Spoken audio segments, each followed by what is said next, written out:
शिमला में संविधान दिवस पर कार्यक्रम का आयोजन, मुख्यमंत्री सुखविंदर सिंह सुक्खू ने की शिरकत, डॉक्टर भीमराव अम्बेडकर को दी श्रद्धांजलि। धर्मशाला में नगर निगम चुनाव में विधायकों को वोटिंग का अधिकार देने का विरोध, सरकार के फैसले के खिलाफ भेजी जाएगी कोर्ट, बीजेपी ने कांग्रेस पर साधा निशाना।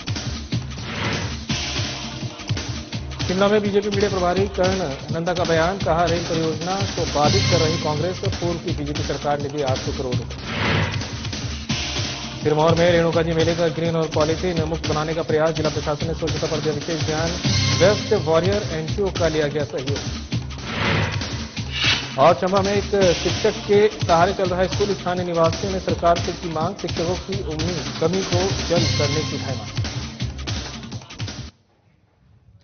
नमस्कार, बुलेटिन में आपका स्वागत है। बढ़ते खबरों की ओर। 26 नवंबर यानी आज देश भर में संविधान दिवस जोर शोर से मनाया गया। इस मौके पर शिमला में कांग्रेस अनुसूचित जाति विभाग की ओर से कार्यक्रम का आयोजन किया गया। इसमें मुख्यमंत्री सुखविंदर सिंह सुक्खू ने शिरकत की। इस दौरान स्वास्थ्य मंत्री धनीराम शांडिल्य समेत कई अन्य गणमान्य भी मुख्यमंत्री के साथ मौजूद रहे।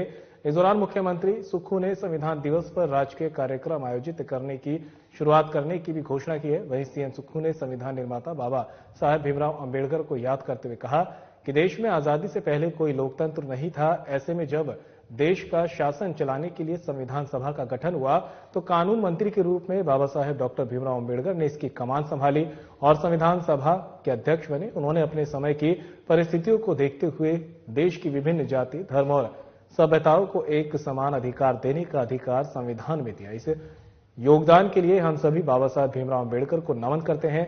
सीएम सुक्खू ने इस मौके पर संविधान दिवस पर राजकीय कार्यक्रम आयोजित करने की भी घोषणा की।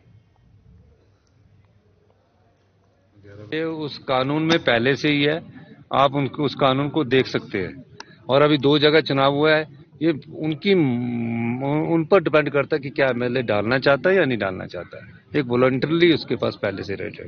बहुत व्यापक सुधार करने जा रहे हैं और शिक्षा के क्षेत्र में जिस प्रकार हिमाचल की रैंकिंग गिरी है, हम दूसरे स्थान पर 18वें और 20वें स्थान पर आगे हैं।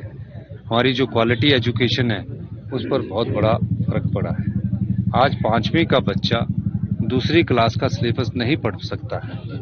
मैंने काफ़ी इसमें विस्तृत चर्चा की और काफ़ी घंटों के चर्चा और अध्ययन करने के बाद एक फैसला किया गया कि हमें शिक्षा के स्तर में व्यापक सुधार करना है।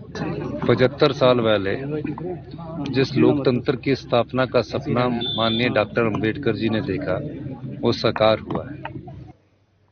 प्रदेश के नगर निगम में हो रहे मेयर और डिप्टी मेयर के चुनाव में कांग्रेस की तरफ से विधायकों को वोट का अधिकार दिए जाने के खिलाफ बीजेपी अदालत का दरवाजा खटखटाएगी। वहीं धर्मशाला में पत्रकार वार्ता के दौरान पूर्व विधानसभा अध्यक्ष और वर्तमान विधायक विपिन सिंह परमार ने कहा कि प्रदेश कांग्रेस सरकार के मुख्यमंत्री सुखविंदर सिंह सुक्खू ने एक गलत व्यवस्था को जन्म दिया है। ऐसी व्यवस्थाएं जनहित में नहीं है। आगे उन्होंने कहा कि अगर कांग्रेस सरकार ने ऐसी ही व्यवस्थाएं चलाई तो विधानसभा में जब कोई बिल पास होगा तो कल तो नगर निगम के पार्षद भी इसमें अपना पक्ष रखने की बात करेंगे। साथ ही कहा कि अगर अभी सोलन और धर्मशाला नगर निगम में चुनाव होने बाकी हैं, मगर बीजेपी उससे पहले सरकार की व्यवस्थाओं को लेकर कोर्ट जाएगी। सीएम सुक्खू खुद ही फैसला लेते हैं और खुद ही उन्हें पलट देते हैं। कांग्रेस सरकार उन वादों को भूल चुकी है जो वादे उन्होंने जनता के साथ किए थे। अभी तक महिलाओं को 1500 रुपए नहीं दिया गया है। कांग्रेस की सभी गारंटियां झूठी साबित हुई।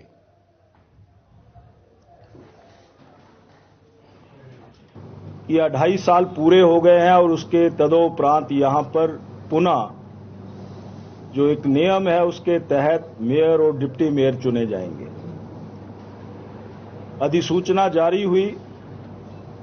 जारी होने के बाद प्रशासन ने, लॉ डिपार्टमेंट ने उसके ऊपर अपनी राय दी। कहा कि नहीं, ये जो नगर निगम का जो कोरम है उसमें चुने हुए प्रतिनिधि ही उसमें हिस्सा ले सकते हैं, विधायक उसका हिस्सा नहीं हो सकते। बीजेपी मीडिया प्रभारी और विभाग संयोजक कर्ण नंदा का बयान सामने आया है। इस दौरान उन्होंने कहा कि भानुपल्ली बिलासपुर बैरी रेल लाइन परियोजना का कार्य प्रदेश सरकार बाधित करने का प्रयास कर रही है। जहां केंद्र सरकार ने इस योजना को लेकर पूर्ण सहायता देने का कार्य किया है, वहीं हिमाचल प्रदेश की सरकार ने इस परियोजना की राशि को इनकार करते हुए इसकी प्रगति गति धीमी करने का प्रयास किया। आगे उन्होंने कहा कि हिमाचल प्रदेश की महत्वाकांक्षी भानुपल्ली बिलासपुर बैरी रेल लाइन परियोजना पर वित्तीय संकट मंडराया हुआ है और इसके पीछे पूर्ण रूप से वर्तमान कांग्रेस सरकार की नकारात्मक मंशाएं हैं। बिलासपुर से बैरी तक की प्रस्तावित रेलवे लाइन के भू अधिग्रहण के लिए प्रदेश सरकार के 100% राशि खर्च करनी है, जो कि सरकार कर नहीं रही है। इसके लिए अनुमानित 1100 करोड़ की राशि देने पर राज्य सरकार ने साफ मना कर दिया। साथ ही कहा कि पूर्व में जब हिमाचल प्रदेश में बीजेपी सरकार थी तो 800 करोड़ का खर्च इस कार्य के लिए खर्च किया गया था। अब इस परियोजना पर खर्च को रोक दिया गया है। की थी भारतीय जनता पार्टी हिमाचल प्रदेश का ये मानना है कि भानुपल्ली बिलासपुर रेलवे लाइन, जो कि हिमाचल प्रदेश की बहुत महत्वाकांक्षी योजना है, उसका प्रगति कार्य को प्रभावित करने के लिए और बाधित करने के लिए कांग्रेस पार्टी के नेताओं ने कोई कमी नहीं छोड़ी है। जब से कांग्रेस पार्टी की सरकार हिमाचल प्रदेश में आई है, तब से पूर्व के जयराम ठाकुर की सरकार और भारतीय जनता पार्टी की सरकार के जितने भी कार्य हुए हैं, उसको बाधित करने का प्रयास किया गया है। शिमला में संविधान दिवस पर आयोजित कार्यक्रम के दौरान सीटू के बैनर तले आंगनबाड़ी कार्यकर्ता और मिड डे मील वर्कर्स ने वेतन विसंगति और नियमितीकरण की मांग को लेकर सीएम सुक्खू को मांग पत्र सौंपा। वहीं सीटू के राज्य सचिव जगत राम ने वन मित्र की भर्तियों में आरक्षण की मांग भी मुख्यमंत्री के सामने उठाई। वहीं आंगनबाड़ी हेल्पर वर्कर यूनियन महासचिव बीना शर्मा ने कहा कि सरकार के समक्ष उन्होंने नियमितीकरण की मांग सहित ग्रेच्युटी का मुद्दा उठाते हुए ज्ञापन सौंपा है। वहीं सीटू के राज्य अध्यक्ष विजेंद्र मेहरा ने कहा कि सीएम सुक्खू के समक्ष आंगनबाड़ी और मिड डे मील की मांगों को लेकर प्रतिनिधिमंडल मिला है और मांग उठाई गई है कि आंगनबाड़ी वर्कर का नियमितीकरण होना चाहिए। इस अवसर पर सीटू के राज्य महासचिव जगत राम ने मुख्यमंत्री के समक्ष भर्तियों में आरक्षण को ठीक ढंग से लागू करने की मांग को उठाते हुए कहा कि प्रदेश में आरक्षण सही प्रकार से लागू नहीं हो रहा। मुख्यमंत्री से उम्मीद करते हैं कि इसे लागू किया जाएगा।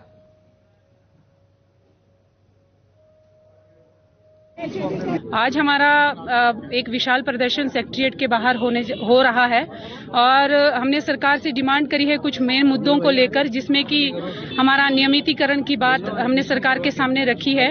साथ ही ग्रेच्युटी का मुद्दा, एक जो बहुत बड़ा मुद्दा है सुप्रीम कोर्ट के ऑर्डर के मुताबिक, उसको भी राज्य सरकार जल्दी से जल्दी लागू करे। हरियाणा की तर्ज पर हमें वेतन दे।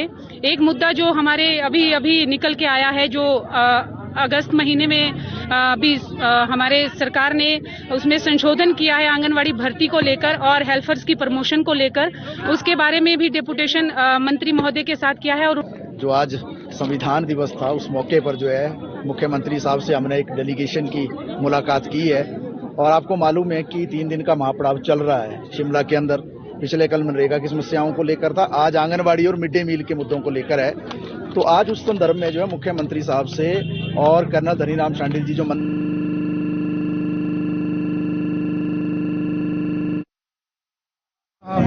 डॉक्टर भीमराव अंबेडकर की प्रतिमा के सामने हम 74वां संविधान दिवस मना रहे हैं और हमारा देश जो बाबा साहब द्वारा निर्मित है वो पूरी दुनिया में सबसे श्रेष्ठ जो संविधान है वो है।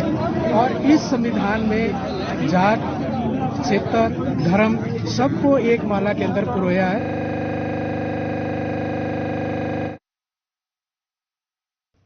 हिमाचल प्रदेश सरकार और केंद्र सरकार बेहतर शिक्षा नीति को लेकर कई तरह के प्रयास कर रही है, लेकिन जमीनी हकीकत कुछ और ही बयां कर रही है। जिला चंबा के कई स्कूल ऐसे हैं जो अपनी बदहाली के आंसू बहा रहे हैं। ऐसे में स्कूली बच्चों का भविष्य आए दिन अंधकार में डूबता हुआ दिखाई दे रहा है।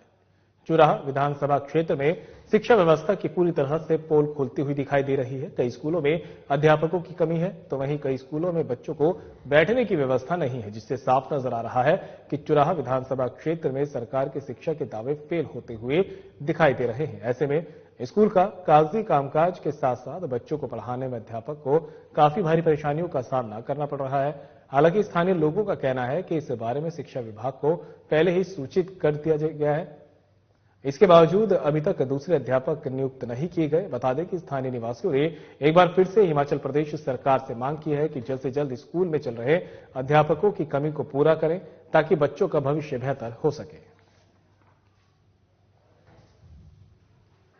हिमाचल प्रदेश के जिला चंबा के चुराह विधानसभा क्षेत्र के अंतर्गत में एक स्कूल आता है जो ग्राम पंचायत करेरी के राजकीय प्राथमिक पाठशाला चिन्हाड़ है, जहां पर जो है पिछले 1 साल से जो है एक ही अध्यापक पढ़ा रहा है। जिस स्कूल में बच्चों की लगभग संख्या जो है 125 से 130 के करीब है और वहां पर बच्चों को खेलने के लिए मैदान भी नहीं है। हम हिमाचल प्रदेश सरकार से गुजारिश करते हैं कि उस स्कूल में जो है 1-2 अध्यापक और भेजे जाएं और बच्चों को स्कूल में खेलने के लिए ग्राउंड बनाया जाए। सिरमौर में अंतर्राष्ट्रीय रेणुका जी मेले को इस बार ग्रीन और पॉलिथीन मुक्त मेला बनाने के लिए जिला प्रशासन के प्रयास फलीभूत हो रहे हैं। जिला प्रशासन की तरफ से रेणुका मेले के अवसर पर स्वच्छता और साफ सफाई पर विशेष ध्यान दिया गया। रेणुका मेले में इस बार सिंगल यूज प्लास्टिक समेत नॉन बायोडिग्रेडेबल पदार्थों के इस्तेमाल पर पूर्ण प्रतिबंध रखा गया है। वहीं मेला परिसर के पास एक वेस्ट बैंक बनाया गया है, जहां पर मेला क्षेत्र से एकत्रित होने वाले कूड़े को इकट्ठा किया जा रहा है, जिसके बाद में निस्तारण के लिए नाहन और अन्य स्थान पर भेजा जाएगा। इस कार्य में वेस्ट वॉरियर एनजीओ का सहयोग लिया गया है। वहीं वॉरियर एनजीओ के सहायक प्रबंधक सुनील मिश्रा ने बताया कि रेणुका जी मेले में प्लास्टिक और नॉन बायोडिग्रेडेबल पदार्थों के सुरक्षित निपटारे के लिए वो स्थानीय संस्थाओं, कॉलेज के वॉलंटियर्स के साथ इन्हें हटाने के कार्य में लगे हुए हैं, ताकि रेणुका मेला क्षेत्र मेले के बाद भी गिने रहे। पा रहे हैं कि रेणुका जी मेला जो है पिछले कई सालों से मनाया जा रहा था, लेकिन इस बार जो है वेस्ट वॉरियर संस्था जो कि जीआईजी के प्रोजेक्ट में सेव वेटलैंड नाम का प्रोजेक्ट है जो चल रहा है यहाँ पर, जिसमें 5 दिन के लिए वेस्ट वॉरियर संस्था को यहाँ बुलाया गया है। हमारी ये कोशिश है कि रेणुका जी मेले को ग्रीन फेयर बनाया जाए। इसमें जितना भी वेस्ट जनरेट हो रहा है वो श्रद्धालुओं के द्वारा हो, दुकानों के द्वारा हो, वो सारे वेस्ट को जो है इकट्ठा करके हमारे एक वेस्ट बैंक बनाया है हमने इसी कैंपस के अंदर। उस कैंपस में रखा जा रहा है वेस्ट बैंक में, और इस सारे वेस्ट को जो है वो हमारे भेजा जाएगा, जिससे कि सारा जो यहाँ का कचरा जो पैदा हो रहा है, सूखा कचरा, उसको जलाया ना जाए, वो पानी में ना जाए, उसको मिट्टी में ना दबाया जाए, बल्कि वो सारा का सारा कचरा रिसाइकल हो। और फिलहाल बुलेटिन में मेरे साथ इतना ही। दीजिए इजाजत। नमस्कार।